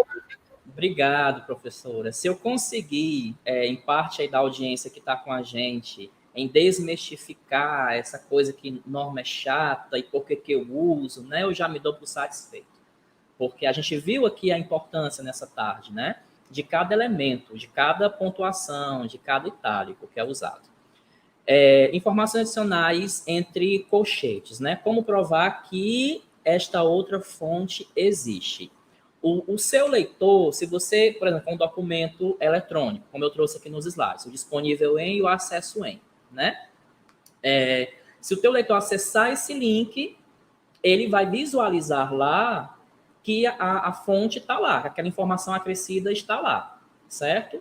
Ou você pode recorrer às notas. As notas estão aí para serem utilizadas, né? E dar uma explicação a mais para o leitor. Então, você pode citar, por exemplo, informação extraída, né, de tal fonte de informação, certo? Utiliza como nota.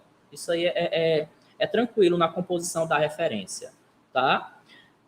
Autoria mesmo responsável, você precisa repetir, porque antes vinha o local e vírgula ano. É recomendado sim, tá? Se repete, você pode usar a sigla, né, da instituição, nesse campo de editora, ou você recorre ao sine nomine, SN, tá? Em itálico e entre colchetes. Mas é recomendado utilizar sempre sim. Em que tipo de referência o título não vem em negrito? Nas que a gente dá a entrada pelo título da obra, a exemplo dos documentos audiovisuais. Aí não vem com esse destaque. E o título de tese, dissertação, vem em negrito sim, tá? O que não vem em negrito? O subtítulo, na sequência dos 2 pontos.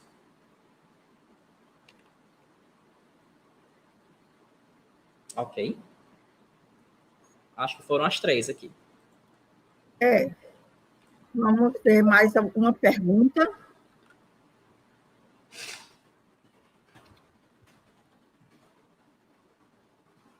Se alguém ainda quiser se manifestar, né, pode apresentar. Em relação a consoante, né, soluções textuais, se usar todos os autores na referência, eles devem ser utilizados na chamada, certo? Não pode ter 4 autores na referência e na chamada, autor, et al., ano, certo? É uma outra questão aqui apresentada pela Micaele. Excelente pergunta. A chamada que eu estou entendendo é a citação, né? A norma de citação, a 10.520, está em processo de atualização. Mas até lá, a gente vai ter que nos embasar na 10.520 de 2002. E lá, ela traz o et al., né? Mas a 6023 de 2018 está trazendo que você pode mencionar todos os autores, né? Então, assim, o que eu deixo aqui como sugestão, e vamos lembrar sempre que tudo é adaptável, tudo é flexível, tá? Vamos seguir a 10.520 que está em vigor. Então, na citação et al., e na referência você pode mencionar todos lá, se assim você desejar, tá? E aí, o que eu recomendo também é você sempre ter um bibliotecário aí para chamar de seu, né? Você sempre tem aí um bibliotecário pertinho de você, está produzindo trabalho, né? Fulano de tal é bibliotecário, deixa eu ligar aqui para ele, né? Aí eu mandar uma mensagem via WhatsApp e tirar essas dúvidas aí como plantão mesmo, né? Porque a gente está aqui para isso. Eu acho que todo mundo está desejando um bibliotecário, o Edvander. Neste momento, todo mundo está querendo o Edvander. Ouviu? Tem colegas, sim, eu ouvi. Tem colegas aqui que eu estou no chat que são bibliotecários, né, que estão nos acompanhando. Né? Que bom. Gente, vamos fazer aí né? Dei aí um oi aí para mim, para eu ver aqui quem é bibliotecário que está aí no chat, tá? Eu milito demais pela minha área, professora. Aí eu me empolgo. Deixa eu colocar aqui a Ana Paula Jung, acho que é Jung. Ela diz o seguinte: muito conteúdo tem sido produzido e disponibilizado em momentos virtuais como este. Quais discussões têm sido feitas em relação ao uso destas falas em citações de produções acadêmicas? Eu acho que é uma pergunta bem interessante, né? Às vezes as pessoas têm dúvida, inclusive quando elas assistem, utilizam uma palestra, um documentário, né? Como citar, como apresentar essa fonte, né? Hoje as fontes elas são tão diversas, elas são tão amplas e abrangem vários setores e várias linguagens, né? Então, às vezes, fica muito essa dúvida mesmo quando vamos citar no trabalho acadêmico. A gente parte sempre do que a gente chama de fonte fidedigna, né? E aí a gente volta para aquele meu primeiro slide, inclusive o link já está aqui, de acessar o slide, quando eu comento lá a questão da credibilidade. Claro que você, em comum acordo, se você é autor principal de um artigo, né, em comum acordo com os coautores, você vai definir o que é fidedigno, né? Qual autor que tem credibilidade de entrar, qual o material que tem credibilidade de estar nas tuas referências. Essa relação muda quando é orientador orientando, que aí você tem que seguir na linha ali do teu orientador. Então, nessa escolha de produção que entra, vai muito desse diálogo, certo? Aí, quais discussões têm sido feitas em relação a outras produções? Isso é muito importante. Entre discussões de plágio, de fraude, de má conduta, de repositórios institucionais, do que é que entra em repositório. Aí dentro da biblioteconomia, a gente tem a vertente, né, da abordagem rígida e flexível, né? O que é a rígida? Só os documentos, como teses, dissertações, são ditos, e artigos, né, publicados, são ditos como passíveis de serem referenciados e de constarem em repositórios. E tem a abordagem flexível, né, que a gente pode aí abrir para esses outros tipos de conteúdo e de material. A gente não pode aqui dizer que não existem professores na academia que têm essa resistência ainda ao que está sendo produzido agora, né? A gente está tendo que acompanhar esse momento, né?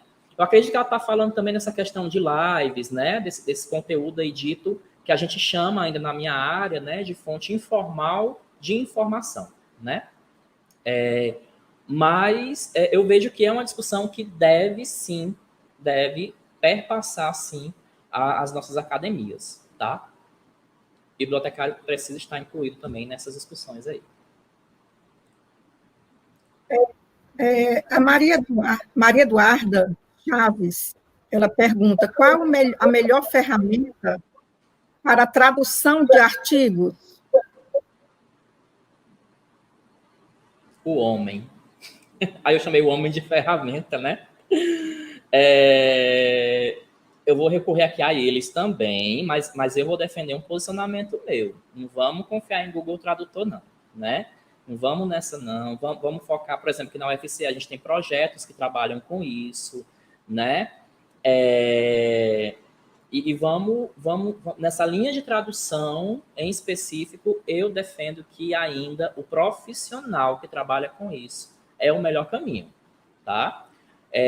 Claro que isso eu não estou falando aqui em questão de mineração de textos, isso aí é outro aspecto, certo? Estou falando mesmo trabalho intelectual, né? Um Google Tradutor, ele vai te dar falhas ali de concordância, de regência, né? Isso daí a gente vê. Por exemplo, em tradução de resumos para o inglês, é só fazer o teste, quando começa com it, né? It talks about, né? Ou it presents. É outra síncope que me dá também quando eu vejo um abstract dessa forma. Vou trazer a Iris para a tela. Com licença, professora, posso? Para me acompanhar rapidamente nessa discussão. Com certeza. Iris. Olá. Boa tarde a todas e todos. Sim, é um problema, com certeza. Essa questão da tradução, temos que ter sempre, não somente um bibliotecário para chamar de seu, mas um letrólogo ou uma letróloga para chamar de seu ou de sua, não é? É simplesmente inconcebível quando a gente recebe um abstract ou um resumo que esteja mal feito, exatamente porque está feito, entre aspas, né, foi elaborado, entre aspas, por um Google Tradutor. Perdão aqui colocar o nome, né? Mas é a ferramenta mais usada. Então, assim, é muito complicado quando a gente está revisando e dando um parecer sobre um artigo, aceitar aquele resumo mal feito em outra língua como sendo normal, tá certo, gente? Então, tenham muito cuidado, porque muitas vezes o trabalho volta exatamente pela questão da tradução mal feita, né? De uma língua para outra, tá certo? Ou uma versão mal feita de uma língua para outra. Tenha muito cuidado com relação a isso. Muito bem. Esclarecimento da nossa especialista. Estamos chegando ao final, né, do nosso encontro de hoje, deste horário, da palestra magnífica do Edvander, da aula que nós devemos guardar, né, essa gravação ela deve ser guardada para que a gente tem que voltar a ela, voltar à fala do Edvander. Eu, como professora, pesquisadora e com vários orientandos, fiquei muito feliz com tantas informações importantes, né? E vamos estar sempre bebendo dessa fonte fidedigna, importante, séria, de um profissional competente, sério, dedicado ao seu métier de bibliotecário. Então, fiquei muito feliz, né? Muito gratificante estar aqui neste momento e assistir essa palestra e poder também mediar, trazendo os questionamentos que foram apresentados e que trouxeram ainda mais clareza para aqueles que realmente têm dúvidas. Sempre nós temos muitas dúvidas em relação a essas normas da BNT, temos muito, sempre, e até mesmo porque elas estão sempre em mutação, estão sempre mudando, e nós vivemos hoje um mundo que exige cada vez mais que nós possamos dar conta dessa realidade que se amplia cada vez mais, e principalmente agora, no momento em que vivemos, que praticamente estamos trabalhando virtualmente, de forma remota. E todos esses saberes, esses conhecimentos, esses momentos de encontros científicos, de uma jornada como essa, então precisamos ter o cuidado de registrá-la, né? Porque aí podemos buscar fontes importantes para aprimorar cada vez mais os nossos trabalhos acadêmicos e a nossa própria postura quanto professores e pesquisadores, que eu acho que isso a jornada está trazendo de uma forma fantástica, né? Trazendo várias questões que são fundamentais para a nossa vida na academia, como alunos, como professores, como pesquisadores, enfim, né? Até a impostação de nossa voz, já foi trabalhado na outra palestra, com fonoaudiólogo, né, da segurança e de perder o medo de se apresentar publicamente.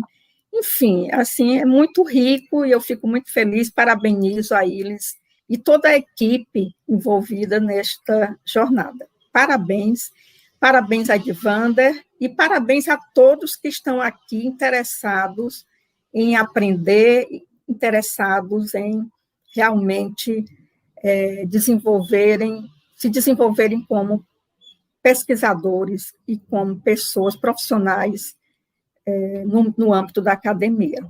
Obrigada e boa tarde. Obrigada, professora Fátima, obrigada, Edvander. Agora passo a palavra à mediadora e ao palestrante para que façam suas considerações finais. Primeiramente, a senhora professora Fátima.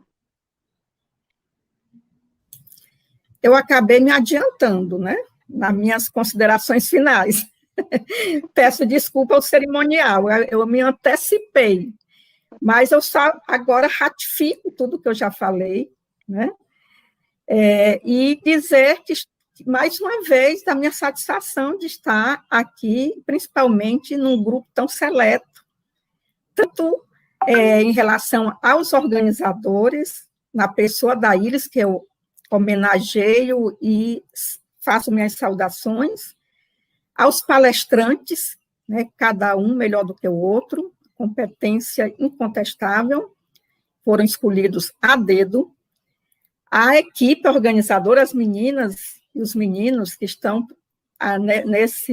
na parte técnica e também de cerimonial, e a todos os ouvintes, a todas as pessoas que estão aqui prestigiando e, ao mesmo tempo, se beneficiando com esse momento de trocas de conhecimento, de saberes e de experiências. Muito obrigada. Agradecer mais uma vez, cumprimentar todo mundo que está aqui com a gente até agora, até esse momento.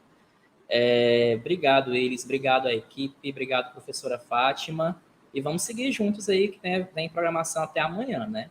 Aí eu volto agora aqui para a parte técnica, né? Meus contatos, tá? Estão nos slides. Sigam aí nossas redes. Tem coisa boa, tem conteúdo bom, acadêmico, vindo aí no decorrer de 2021. Eu preciso salientar aqui que eu não faço nada disso sozinho, né? Eu tenho uma equipe, que eu vou falar no Ceará em 6 agora, eu tenho uma equipe rocheda comigo.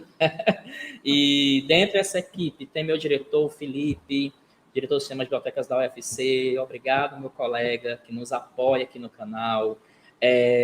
Tem as minhas colegas, Juliana, Isabel, vocês vão ver hoje, Joana, Irlana, Michele, toda a minha equipe aqui da BCH também, essa turma aqui, ó, que está aqui atrás também, a turma que leva essa BCH em pandemia, estamos aqui isolados, mas estamos aqui juntos para o atendimento não parar e para a gente seguir em defesa. Agora, eu não tenho como né, não falar isso, em defesa da universidade pública, gratuita e de qualidade, tá? Obrigado.